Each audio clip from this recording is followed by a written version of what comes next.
Uganda contributes very little to climate change, it's actually the 10th country most vulnerable in the world to climate change. We are very privileged to be demystifying the paradigm of green economy. Christina Vanta has over 15 years in international relations, finance and trade. I would like to clarify that green is new for everybody. It's an agenda that has been pushed for a very long time, but I feel that it's only now that it's really catching momentum. The youth is the one driving this forward, even if they may not know it. One of them, for instance, is doing bricks from recycling plastics. As you know, the plastic situation in the country is not good. I think there's a huge opportunity in terms of offering support to smallholder farmers. There are many ag techs which have emerged. I'm seeing the future because now you talked about advanced seeds. I know Potatoes does drone technology. I can imagine how many people can be reached with this transformation, and it is an opportunity, right? All our programs from now on will be focusing on greening the economy.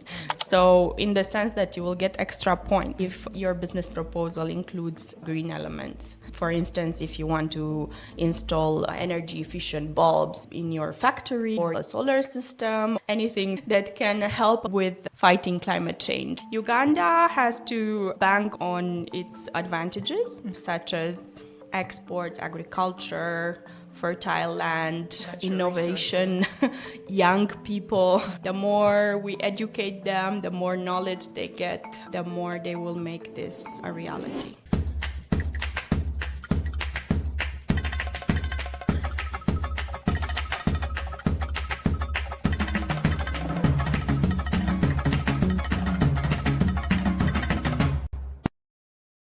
Ladies and gentlemen, welcome to another episode of the podcast on Uganda. Today's episode is on sectors, and we're very privileged to be demystifying the paradigm of green economy.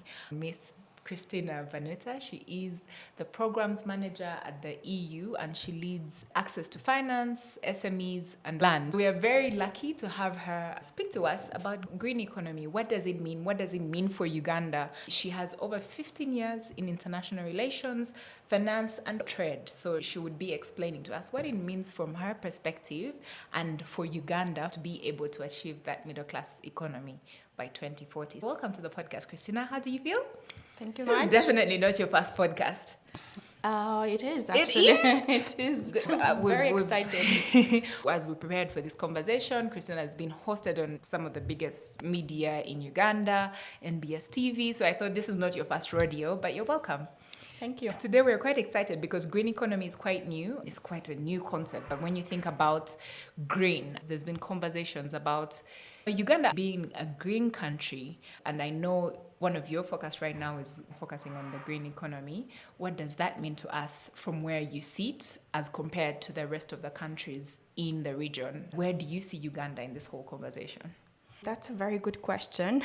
I would like to clarify that green is new for everybody. It's an agenda that has been pushed for a very long time, but I feel that it's only now that it's really catching momentum. Therefore, Uganda is on the right track. Work has started. I would not like to compare it with the neighbors, but I can confidently say that there is definitely a good momentum right now for all the actors who are involved, government, private sector, including the financial sector, which is a key player to move the needle on this one. Yeah.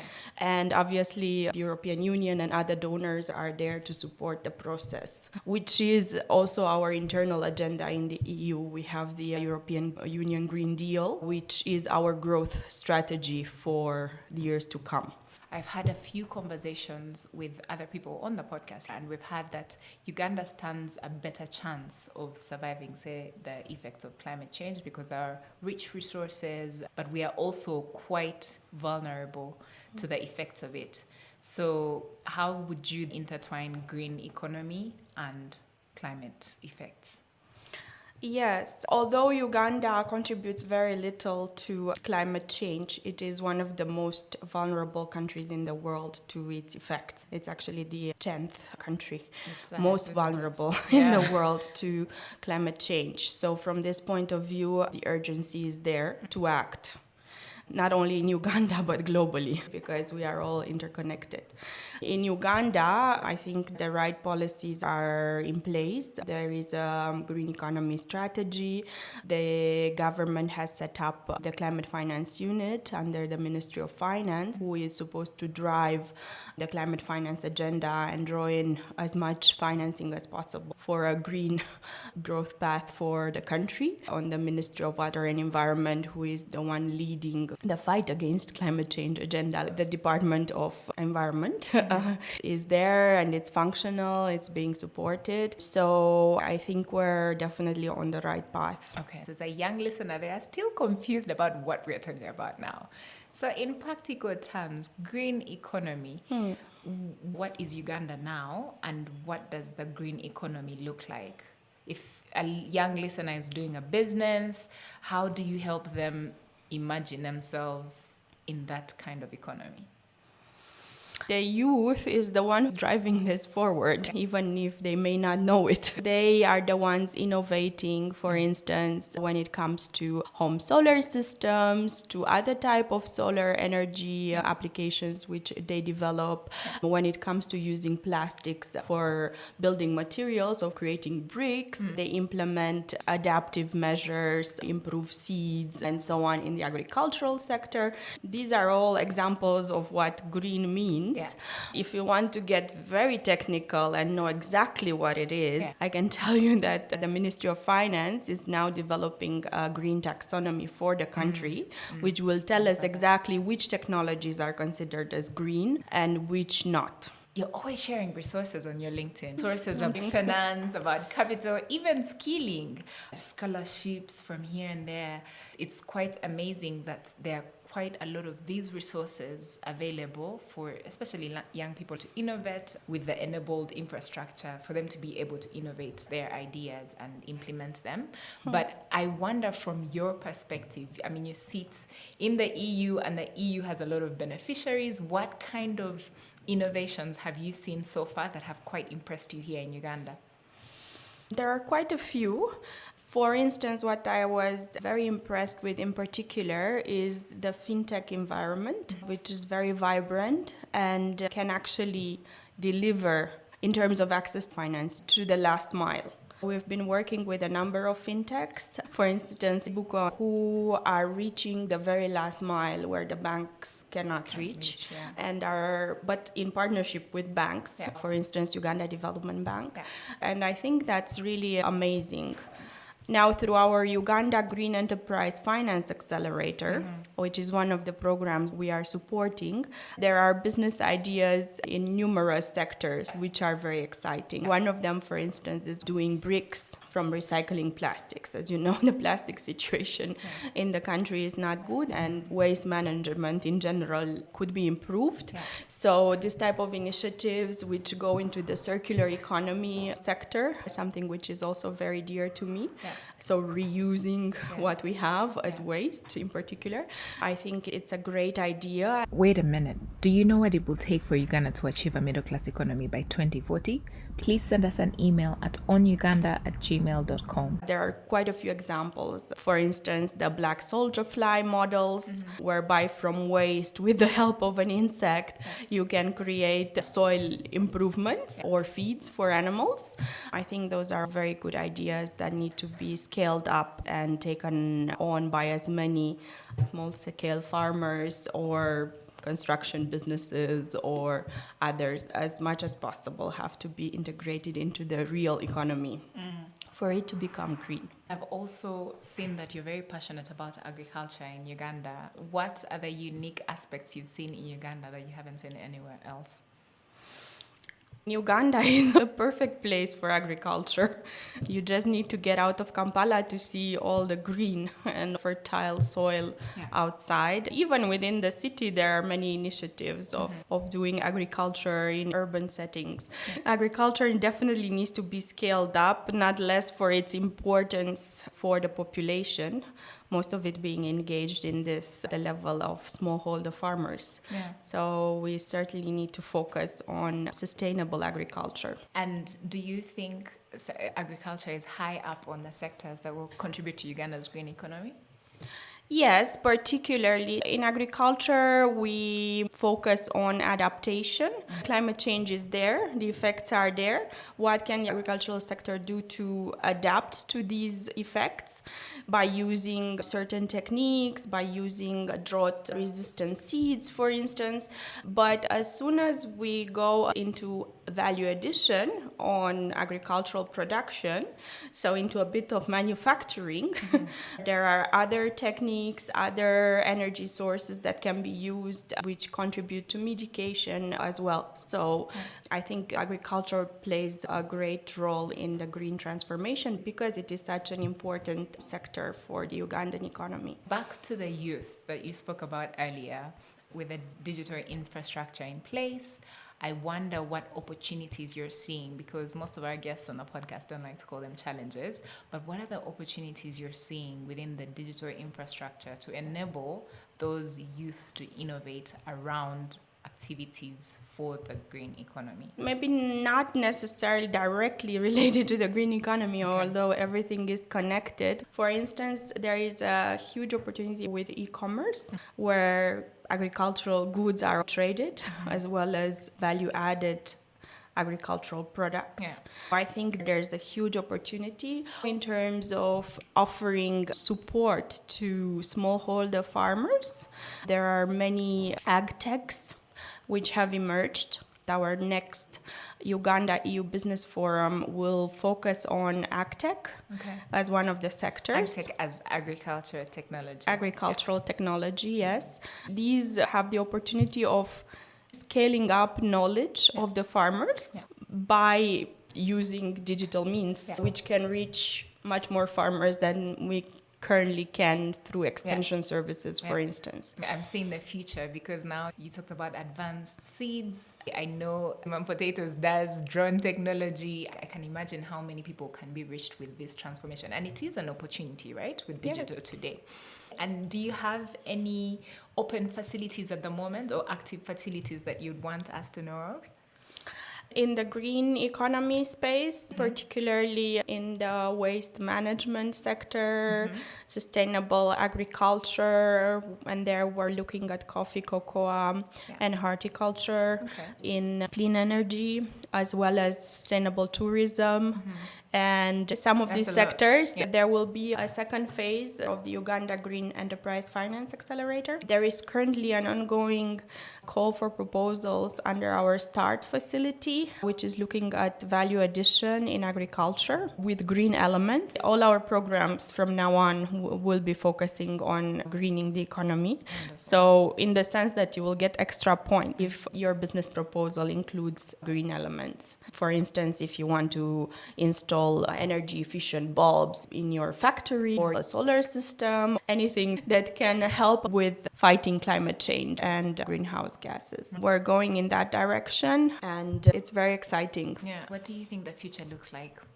If I had you here 5 years down the road, what would we be talking about after enabling all these different beneficiaries? I'm looking at really scaling up. I'm hoping within 5 years, some of these sectors will be much greener than what they are today, and that this will be mainstream instead as the innovation.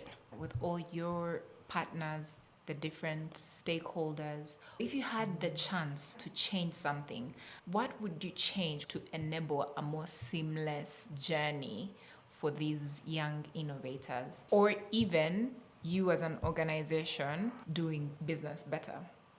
You're talking about a very hypothetical situation because we're obviously all limited in our action and we're regulated in what we can do. But let's say if we could just, by the click of a finger, spread knowledge throughout the ecosystem, that would be a game changer. Unfortunately, from experience, this is very difficult to do. Why is it difficult to do? Because it requires a lot of resources. We're talking about tech innovations that can lead to scale. but we also have to be aware of the limitations in terms of infrastructure, internet access, access to a smartphone. Yeah.